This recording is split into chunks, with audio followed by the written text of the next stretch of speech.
with us here on the C Morning Show, and it's time for one of our favorite signature segments, Book Talk. And today we'll be discussing, we'll be having a discussion with Climate Reality Indonesia director Ibu Amanda Katili, who recently released the book In the Embrace of Time, Memoir of an Earth Harmony Advocate. Now, this new book blends personal experiences with urgent insights into our planet's health. And she has also dedicated her life to advocate for sustainable practices and also raising awareness about pressing issues that we are facing. And now it is time to explore and dive into an eye-opening conversation about how we can all work towards a harmonious relationship with Mother Earth. So good morning, Ibu. Good morning. It's really glad to have you here. So please share with us, what do you define Earth harmony? Well, before defining Earth harmony, why don't I talk about memoir first? Memoir, sure. Because this is a memoir. Memoir is not a biography. It's not your life since you were small until you are reaching like 60 or 70 years old. Memoirs are parts of your life that you find meaningful, that you would like to share with others, a certain part of either your personal or professional journey. So that's memoir. It's not your whole life. Selected moments. Selected moments, meaningful moments, Okay. Which you think is very important. Now, Earth harmony is balance. You know, balance between your life, in this case, my life, with the earth, with nature, with my colleagues, with people that I interacted with. Achieving balance so that you don't really harm the earth, you don't really harm human beings, just balance that you can live nice in this earth. Okay, and you know, we mentioned that you're a Climate Reality Indonesia director as well. You've actually contributed both as a writer and as well for other memoirs as well. What in particular inspired you to put this book of memoirs together in regards to these issues? Speaking about the environment, about climate change, about sustainability, they're hard topics. They're heavy sometimes for it's people. Heavy, and it's interdisciplinary, international, intergenerational. Very true. So how do you make it easy for readers to digest? Storytelling is very important. Yes. So part of it is the storytelling. Okay. And then by reading stories or by listening to stories, then people would like to understand more. They would like to know more. How can they contribute either to protect this earth or to save the earth that is now going into crisis? It's more relatable, isn't it, when you read stories, and perhaps some of them can relate to stories of themselves as well. Yeah, especially, you know, when you're reading tables, when you're reading research reports, it's really difficult with graphics. But when you read stories, when you read how people feel, their emotion, but there are some technical issues in the memoirs as well. Okay. So it's nice to read, actually. Incorporate them together. Yeah, yeah. Well, especially with your 50-year advocacy in the environmental advocacy, can you share with us your personal experiences that influence you to become the Earth Harmony advocate, basically? Actually, it started when I was 17, right after high school. It's not that I said, I want to be an Earth Harmony advocate. I didn't know that at that time. It just flows. I interacted with people, I read a lot, I went to school, have a career path, again, with many public figures. And then I said, well, yeah, maybe this is it for me. So what I'm trying to do is having a common thread, or in Indonesia they call it red thread or benang merah. So I just have to stick to the field, the earth, environment, nature. So that's how it works for me. That's why 50 years. And I just realized that when I wrote this memoir, 50 years, not bad, with the common thread of the earth. Right.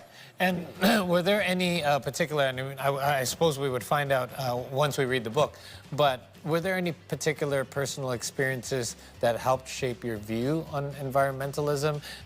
Was there a specific turning point where you decided, hey, you know what, this is an issue where I want to dedicate my life to? Or was it kind of something that gradually grew over the years? Yeah, it evolves actually. Okay. But this book, there is this book called Memoirs by Climate Reality Leaders. This one. Your previous This one, yeah. This one is an anthology of 93 articles by,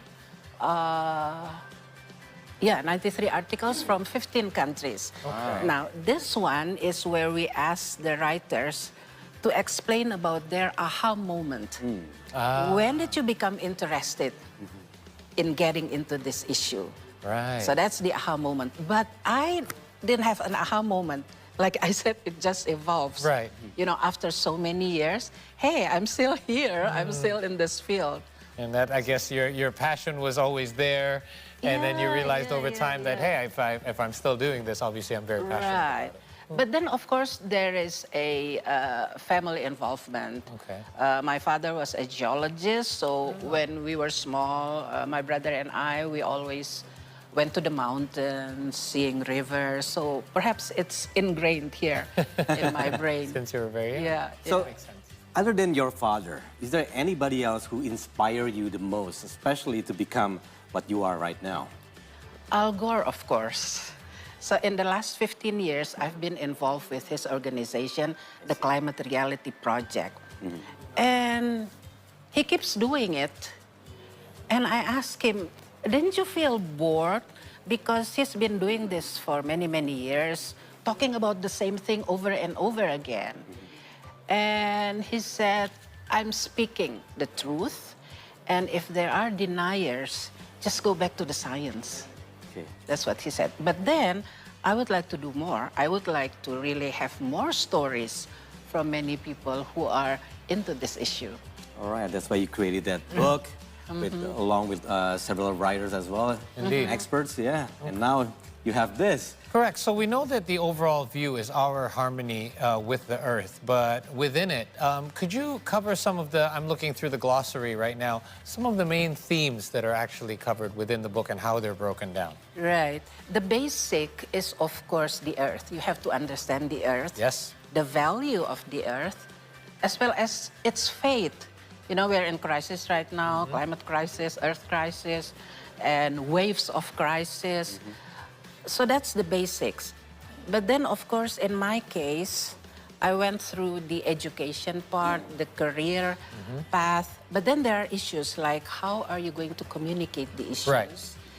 And then how do you see it from culinary points of view? I notice here, there's one that says, how do you raise the awareness about local culinary as well, and how that affects the environment? Right, because when you consume imported food compared to consuming local food, of carbon course, footprints. Carbon footprints. Absolutely. Of course, local food is better. Yeah. So, and then there are new things, like for example, I also talk about climate coaching. Yes. It's not like football or basketball coaching, but when you're communicating, when you're a coach, you don't tell people what to do. For many years, I've been telling people, protect the earth, don't do this, don't pollute. But with coaching, it's different. How so? You communicate. Okay. I mean, the coachee, your partner, will have something that they know what to do. So then they will do it because it comes from them rather than I'm telling them what to do. It's that analogy, if you bring a man a fish, you feed him for a day, but if you teach him to fish, then you feed him for life, exactly. kind of thing, right? Right. And there's so many others as well, climate coaching. There's also the 12 sustainability principles, sustainability mindset principles, and collaborating with the youth as well, because it is the future, their future they have to deal with. So again, it's broken down into very different sort of themes, if you will, and there's quite a few of them here as well. And that's the book, and actually all the books, they have standalone chapters. Correct, You yes. don't have to read it from the beginning till the end. Oh, Right, okay. yes. Which You one? choose the- Right. Which one are you interested in? Because it's going to be so boring, you know, reading 400 pages. Straight through, yeah. Right. Absolutely. So just what you want to see. And the you mentioned the sustainability mindset. It's very important because, again, this is after many years working in this issue. You know all the technical details, you know the solutions, but if you don't have the right mindset, you don't feel like doing it in a maximum way. Yeah, exactly. Exactly what Paul just said, one of your chapters is collaborating with the youth. And how did you find out the challenges as well when you try to do your storytelling, but in the same time, you try to collaborate with all these new generations? It's really interesting. I've been working with them maybe in the last 15 years, and there are many things that we could do. One of our flagship program, the Climate Reality Project Indonesia's flagship program, is the Youth Leadership Camp for Climate Crisis. So we gathered youth from all over Indonesia for 3 days, talking about climate solutions and doing outdoor activities, many things. And they're very strong, they have their own opinion, and they would like to volunteer, they want to do everything. So sadly, our camp, for example, can only accommodate like 100 people. But then what we had was 1,000 applicants. Oh, wow. Who would like to participate in Too the camp. overcapacity. That's a good problem to have, I think. It is, it is. Yeah. So, yeah, again, I actually happened to flip to that page, Youth Leadership Camp for Climate Crisis. And I think that the youth the future is in good hands when it comes to our youth who care about the climate and the state of our world right now. But in regards to those who aren't aware, do you find it challenging to reach the larger masses when it comes to this issue? Because having a book in regards and covering all the issues is one thing, but getting them to be aware of it, getting them to read it and be really execute and changing the mindset. Because reading a book is one thing, but moving on to the next book and then forgetting half of what you read in the previous book is sometimes an issue as well. Right. So how do you face that particular challenge of making a change by actually reaching the larger masses? Books. Yeah. The books are one of the example, and then doing shows like this. Yes, I agree. Right. I feel like more people are reading these days too. Yeah. I think people are getting sick of scrolling through their phones all the time. Right. But I tried not to focus on deniers. Because then I will just spend my energy and it will be useless. Yeah. So there are so many more people who would like to talk about, to listen. It's not like I'm telling them what to do, but just having conversation. It takes time, you're right. Especially I couldn't reach everybody in this country or in this world, right? So I just have to be patient. Do your part and be patient. Right. It's a long journey, and it's a marathon, not a sprint. You can relate to that Exactly. analogy. You have to be patient. Right. But at the same time, is there any other challenges that you face in terms of, executing your mindset to other people through this book? The good thing or the good way to do it is to meet people, right? To travel. Yeah. Indonesia is such a big country. By reading the stories, I said, oh, I should do more actually. Right. So that's the challenge. Of course, everybody will say, well, you need more money, but that's not the case. Especially now with social media, the internet, blogs, you can reach many people actually. But the challenge is to reach as many people as possible, the critical mass. That's why Climate Reality Indonesia has 1,000 volunteers all over the country. And they're doing their job voluntarily. Don't forget that, voluntarily. So this is not an organization like, that's the boss, we have to listen and to it's him a hierarchy. or her. No, Yes. no. Yeah. And I notice as well, if you look through each of the themes as well, I mean, the names that are in this book are unbelievable. For example, Eros Jarot, Nicholas Saputra. How was it for you in curating that process when it comes to the names and the contributors of the content of this book? Right. Because they're all names, by the way, that are very active when it comes to They're public environmental figures. issues. public figures as well. Some of them are public figures, some of them are youth who works on the ground. So I try to really have testimonies from a number of people who are active in this field. Of course, I ask nicely, would you like to give a testimony for this book? Some of them are involved in this issue. Yes. And many of them said, well, write more books.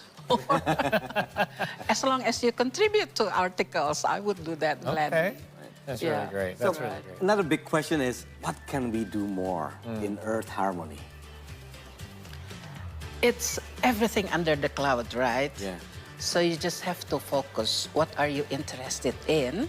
Okay. And since climate change sustainability is a global issue, you have to know the global situation. At least you know what's happening out in this world.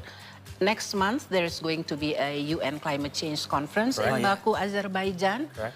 So we just have to know what are they going to talk about and how can they really do it in our country based on what's agreed in the UN conference, for example.